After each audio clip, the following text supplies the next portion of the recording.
जय हिंद, वंदे मातरम। स्वागत है आप सभी साथियों का गेंजल लर्निंग गुरुजी प्लेटफॉर्म में।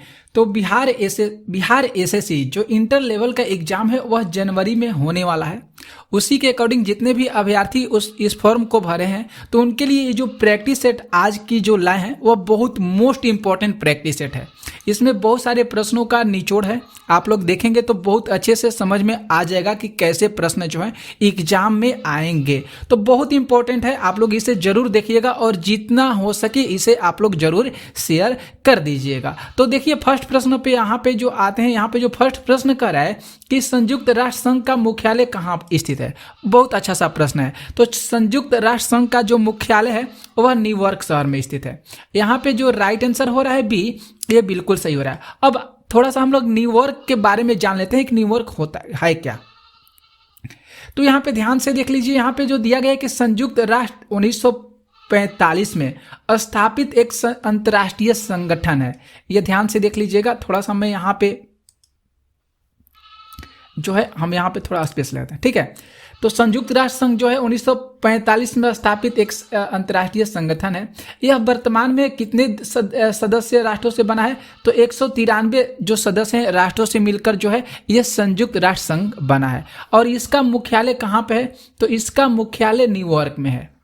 जो न्यूयॉर्क कहाँ पे है? तो यह संयुक्त राज्य अमेरिका में स्थित है। ओके, यहाँ से बहुत सारे प्रश्न भी बन सकते हैं। संयुक्त राष्ट्र के मुख्य अंग कौन कौन से हो सकते हैं? तो यहाँ पे देख सकते हैं इसका जो मुख्य अंग है महासभा, इसके बाद सुरक्षा परिषद, आर्थिक और सामाजिक परिषद, न्याय परिषद और अंतर्राष्ट्रीय न्यायालय और संयुक्त राष्ट्र सचिवालय। ये सारे जो हैं इस संयुक्त राष्ट्र के मुख्य अंग माने जाते हैं, ठीक है। यहाँ पर भी आगे देख सकते हैं जो संयुक्त राष्ट्र के जो 5 अस्थायी सदस्य पूछा जाता है प्रश्न में, और बहुत बार प्रश्न में आ भी चुका है प्रश्न ये कि निम्नलिखित में से संयुक्त राष्ट्र संघ के 5 अस्थायी सदस्य कौन से हैं? 5 या पूछा जाए या 2 ही पूछा जाता है। तो ध्यान में आप लोगों को रखना होगा, चीन हो जाएगा, इसके बाद फ्रांस होगा, रूस होगा, रूसी संघ वही दिया है, रूस हो गया, यूनाइटेड किंगडम हो जाएगा और संयुक्त राज्य अमेरिका हो जाएगा। तो ये जो तीनों है ये संयुक्त राष्ट्र के 5 अस्थायी सदस्य माने जाते हैं। बहुत इंपॉर्टेंट है, इसे जरूर याद कीजिएगा। और यहाँ पे 10 गैर अस्थायी सदस्य ये जो महासभा द्वारा हर 2 वर्ष के लिए चुने जाते हैं। तो ये मोस्ट इंपॉर्टेंट है, एग्जाम में बहुत बार आ चुका है, ध्यान में जरूर रखिएगा। नेक्स्ट प्रश्न यहाँ पे जो 2 नंबर प्रश्न करे कि भारत एक गणराज्य है क्यों? भारत एक गणराज्य है क्यों? क्योंकि भारत में राज्य अध्यक्ष जो है राष्ट्रपति का निर्वाचन होता है। यहाँ पे निर्वाचन होता है। तो देखिए तो डी ऑप्शन यहाँ पे सही हो रहा है, ठीक है। भारत एक गणराज्य है क्योंकि भारत में राष्ट्रपति का निर्वाचन होता है। राज्य अध्यक्ष का मतलब होता है राष्ट्रपति। तो डी ऑप्शन यहाँ पे देखने के अनुसार सही हो रहा है। नेक्स्ट प्रश्न ध्यान से देखिएगा। नेक्स्ट प्रश्न यहाँ पे जो तीसरा प्रश्न है कि भारतीय रिजर्व बैंक की स्थापना किस वर्ष में हुई थी? तो भारतीय रिजर्व बैंक की स्थापना 1935 में हुई थी।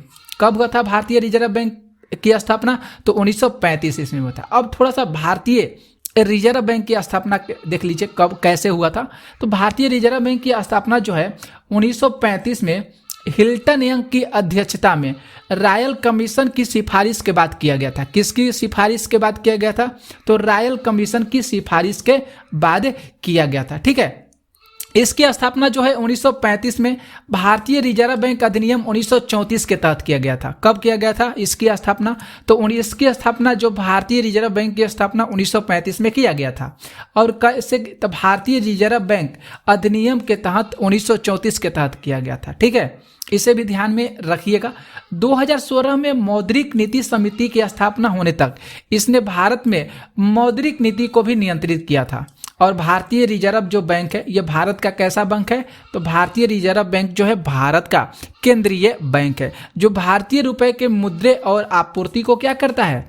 उसे नियंत्रित करता है। तो प्रश्न बहुत सारे पूछे जा सकते हैं। अगर आप लोगों को ये क्लास की पीडीएफ चाहिए तो डिस्क्रिप्शन में टेलीग्राम चैनल का लिंक दिया गया है, आप लोग उसको जरूर ज्वाइन कर लीजिएगा। आरबीआई की स्थापना जो है कलकत्ता में की गई थी। आरबीआई की स्थापना कहाँ पे हुआ था? कोलकाता में हुआ था। लेकिन 1937 में इसे बॉम्बे से लाया जा गया। लेकिन 1937 में इसे कहाँ से लाया गया? तो 1900 बॉम्बे से लाया गया। चौथा यहाँ पे प्रश्न करे कि महावीर ने कवैल्य कहाँ से प्राप्त किए थे? महाबीर ने कवैल्य जो है कहाँ से प्राप्त किए थे? तो यहाँ पे जिह्विका ग्राम दिया गया है, ये बिल्कुल सही है, जिह्विका ग्राम। ओके, यहाँ से कहा, यहीं से प्राप्त किए थे। थोड़ा सा यहाँ पे जो ध्यान से देख लीजिएगा, जो वर्धमान महावीर जैन थे, इनका अंतिम और 24वें तीर्थकार थे और इनका जन्म जो है 540 ईसा पूर्व वैशाली के निकट कुंड ग्राम में हुआ था। महावीर का जन्म कब हुआ था, ये भी प्रश्न बहुत बार एग्जाम में पूछा गया है और आ भी चुका है कि 540 ईसा पूर्व हुआ था। वैशाली के निकट जो कुंड ग्राम है, यहीं पर महावीर स्वामी का जन्म हुआ था। 30 साल की उम्र में इन्होंने अपना घर को त्याग कर दिए थे, छोड़ दिए थे और 12 साल तक ये क्या है, भटकते रहे थे। 30 साल जब हो गया इनका उम्र, तो इन्होंने जो महावीर स्वामी हैं, ये अपना घर को त्याग कर दिए थे और 12 साल तक इधर उधर भटकते रहे थे। ध्यान से देख लीजिएगा, यहाँ पे अपनी तपस्या के 13वें वर्ष में महावीर ने 42 वर्ष की आयु में पूर्वी उत्तर प्रदेश के जंभिका ग्राम में कवैल्य अर्थात सर्व ज्ञान प्राप्त किए थे। जंभिका ग्राम में, या माफ कीजिएगा, यहाँ पे जिंभिका लिखा गया, जंभिका ग्राम कह लीजिएगा, ठीक है, यहाँ पे जंभिका ग्राम होना चाहिए। ओके, तो इसे ध्यान में जरूर रखिएगा। ओके, जंभिका ग्राम। अगला प्रश्न पे हम लोग देख लीजिए, यहाँ पे कुछ बताया गया, मोस्ट इंपॉर्टेंट पॉइंट है। यहाँ पे जो इनकी मृत्यु 72 वर्ष की आयु में 468 ईसा पूर्व में राजगिरी के पास पावापुरी में हुआ था। महावीर स्वामी का जो मृत्यु है कहाँ पे हुआ था, प्रश्न पूछा जाता है तो पावापुरी जरूर याद रखिएगा। महावीर के अनुयायी जैन के रूप में ये जाने जाते थे और बहुत ही सादा जीवन बिताते थे। भोजन के लिए भीख मांगते थे और इस प्रकार हम इन्हें कह सकते हैं कि महावीर ने 42 वर्ष की आयु में जंभिका ग्राम में कवैल्य प्राप्त किए थे। ठीक है, नेक्स्ट प्रश्न देख सकते हैं। यहाँ पे जो 5 नंबर प्रश्न है कि नागालैंड की आधिकारिक भाषा क्या है, तो नागालैंड की आधिकारिक भाषा भारतीय अंग्रेजी है। नागालैंड की आधिकारिक भाषा क्या है, तो भारतीय अंग्रेजी है। ध्यान से देख लीजिएगा, 2011 की जनगणना जब हुआ था उसके अनुसार नागालैंड में जो प्रभावी रूप से जो है 14 भाषाएं और 17 बोलियां बोली जाती थी। नागालैंड की बात हो रहा है। सबसे बड़ी जो भाषा है वह कोन्याक है। ये कोन्याक जो है बहुत बार एग्जाम में पूछा गया है और बहुत सारे विद्यार्थी जो है इसमें कन्फ्यूजन हो जाते हैं। तो इस तरह को प्रश्न आपके एग्जाम में अक्सर आते हैं, तो ध्यान से देखिएगा। इसका जो हिस्सा केवल जो है 46% ही है, केवल जो है 46% ही है। ठीक है, लेकिन यहाँ के जो अधिकतर लोग होते हैं वह नागामी बोलते हैं। क्या बोलते हैं, यहाँ पे अधिकतर लोग जो है नागामी बोलते हैं, जो मूल नाग भाषा और असमिया का मिश्रण होता है। जो नागामी जो है ये इनकी जो मूल भाषा है नागा और असमिया के मिश्रण से नागामी वर्ड निकला है। ठीक है, नागामी की भाषाओं में तिब्बती बर्मी भाषाओं का भी मिश्रण देखने को मिलता है। तो देख ले सकते हैं यहाँ पे जो नागालैंड है तो 2011 के अनुसार बोली जाने वाली भाषाएं यहाँ पे दिया गया है, देख सकते हैं। कोन्याक, आवो, लोथा, अंगामी, चक्रु, संगतम, बंगाली, जिम, ये सब चीज है, इसे ध्यान में रखिएगा, बहुत इंपॉर्टेंट है। और आवो जो भाषा है नागालैंड की भाषाओं में से एक मानी जाती है, जिसकी लिखावट लिपिया भी है। यहाँ की जो लिखावट है क्या है, लिपिया भी है। लेकिन ब्रिटिश मशीनरियों ने इस भाषा के उपयोग को सरल बनाने के लिए किसका इस्तेमाल किए थे, तो लिपियों का इस्तेमाल किए थे, शुरुआत किए थे। नेक्स्ट प्रश्न देखिए, यहाँ पे जो 6 प्रश्न है कि निम्नलिखित में से कौन दिल्ली के तोदी वंश के अंतिम शासक है। यहाँ पे लोधी भी हो सकता है, लेकिन यहाँ पे देखिए तोदी दिया है, तो ध्यान में रखिएगा, बहुत इंपॉर्टेंट सा ये प्रश्न है। तो बहलुल लोधी, लोधी वंश के अंतिम शासक कौन होना चाहिए, तो बहलुल लोधी। ठीक है, बहलुल लोधी जो है ये दिल्ली के लोधी वंश के शासक हैं। ध्यान से देखिएगा, इब्राहिम लोधी लोधी वंश का अंतिम शासक है। इब्राहिम लोधी जो है लोधी वंश का अंतिम शासक कौन सा है, इब्राहिम लोधी है। लेकिन दिल्ली का तोदी वंश का अंतिम शासक कौन है, तो बहलुल लोधी है। ध्यान में रखिएगा, बहुत इंपॉर्टेंट सा ये प्रश्न है। 1526 में पानीपत की लड़ाई में बाबर द्वारा पराजित और मारा गया था। कौन सा, ये जो इब्राहिम लोधी था, लोधी वंश का जो अंतिम शासक था। ठीक है, तो ये 1526 में जब पानीपत की लड़ाई हुआ था। पानीपत की लड़ाई कब हुआ था, तो 1556 में हुआ था। बाबर जो है इसमें मारा गया था। इब्राहिम तोदी का मकाबरा जो है हरियाणा के पानीपत में स्थित है। इब्राहिम तोदी का मकाबरा हरियाणा के, माफ कीजिएगा दोस्तों, इब्राहिम लोधी कर लीजिए, तोदी न करके गिरा है, इब्राहिम लोधी हुआ है। तोदी तो बहुत कंफ्यूजन हो रहा है। ठीक है, आगे देख सकते हैं लोधी वंश की जो स्थापना है बहलुल खान तोदी ने किया था। बहलुल खान तोदी ने किया था, इसे ध्यान रखिएगा। लोधी वंश की स्थापना बहलुल खान तोदी ने किया था। तोदी वंश जो है एक अफगान राजवंश था और ये जो है दिल्ली सल्तनत का अंतिम राजवंश था लोदी वंश, जिसने 1451 से लेकर 1526 तक क्या किया था, ये शासन किया था।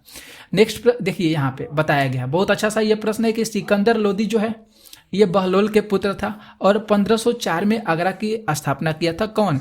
जो सिकंदर लोदी। इब्राहिम लोदी जो थे सिकंदर लोदी का पुत्र था। इब्राहिम लोदी जो है सिकंदर लोदी का पुत्र था और दिल्ली का अंतिम लोदी सुल्तान था। ये भी प्रश्न बहुत इंपॉर्टेंट है, पूछा जाता है यहाँ से। नेक्स्ट प्रश्न देखिए, बहुत इंपॉर्टेंट सा प्रश्न है यहाँ पे, हिंद स्वराज किसके द्वारा लिखा गया था? हिंद स्वराज किसके द्वारा लिखा गया था? तो राइट आंसर की बात करें बी ऑप्शन से होगा, महात्मा गांधी जी के द्वारा जो है हिंद स्वराज को लिखा गया था। ठीक है, देख लीजिए ध्यान से, भारत में राष्ट्र का जनक किसे माना जाता है? तो भारत में राष्ट्र का जनक महात्मा गांधी जी को माना जाता है और महात्मा गांधी जी ने 1893 में कानून की प्रैक्टिस के लिए दक्षिण अफ्रीका गए थे और वह 9 जनवरी 1915 को भारत लौटे थे। गांधी जी का जो पहला बड़ा सत्याग्रह था 1917 में हुआ था। बिहार के चंपारण आंदोलन के साथ जो है इनका पहला सत्याग्रह आंदोलन प्रारंभ हुआ था। कहाँ से? तो बिहार से शुरू हुआ था।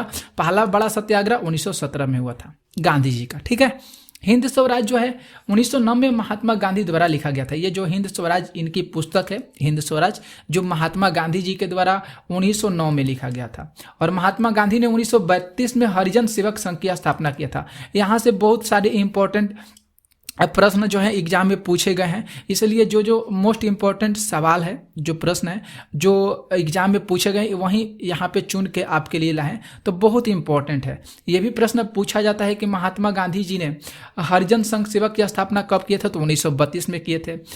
और हिंद स्वराज किसके द्वारा लिखा गया था? महात्मा गांधी जी के द्वारा लिखा गया था। कब लिखा गया था?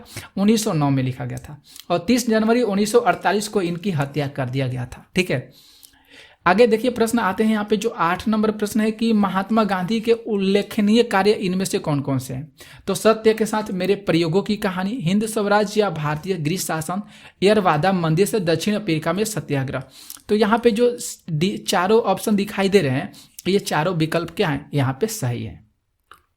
नेक्स्ट देखिए प्रश्न 9 है कि जवाहरलाल नेहरू के उल्लेखनीय कार्य कौन से हैं? भारत की खोज, विश्व इतिहास की झलकियां, एक आत्मकथा, एक पिता से अपनी बेटी को पत्र। तो यहाँ पे चारों ऑप्शन बिल्कुल सही होंगे जो जवाहरलाल नेहरू के बारे में उल्लेखनीय कार्य हैं। नेक्स्ट प्रश्न यहाँ पे 10 देख सकते हैं, मजलिस कहाँ की संसद है? मजलिस कहाँ की संसद है? तो ए ऑप्शन हम लोग यहाँ पे सही करेंगे। मजलिस जो है ये कहाँ की संसद है? ईरान की संसद है। ईरान की राजधानी तेहरान होता है और इसकी मुद्रा रियाल है। इसकी मुद्रा क्या है? तो इसकी मुद्रा रियाल है। इसे ध्यान में जरूर रखिएगा, मोस्ट इंपॉर्टेंट सा प्रश्न है। यहाँ पे देखिए दोस्तों 11 प्रश्न करे कि यहाँ पे जो नेसेट कहाँ की संसद है? तो नेसेट भी इजराइल की संसद है। कहाँ की संसद है? नेसेट। तो नेसेट भी इजराइल की संसद है। ओके, आगे देख सकते हैं यहाँ पे हम लोग अगर प्रश्न की बात करें, 12 नंबर प्रश्न है कि शेकेल किस देश की संसद की मुद्रा है? शेकेल जो है इजराइल के भी मुद्रा है। इजराइल जो देश है इसकी मुद्रा है शेकेल। ठीक है, तो इसे ध्यान में रखिएगा, बहुत इंपॉर्टेंट सा ये सारे प्रश्न है।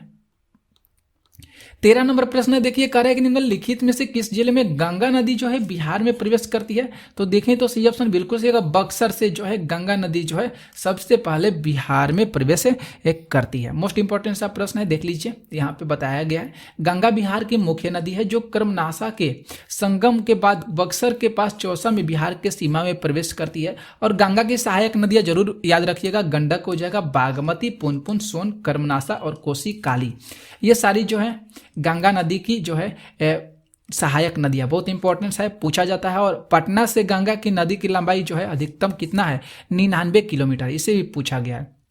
14 प्रश्न है, गंगा नदी के बारे में कौन सा कथन सही है? गंगा एशिया की एक परासीमा नदी है। यह भारत और बांग्लादेश से होकर गुजरती है। इसका उद्गम उत्तराखंड राज्य में पश्चिमी हिमालय में होता है। गंगा बंगाल की खाड़ी में मिल जाती है और इसकी लंबाई 2525 किलोमीटर है।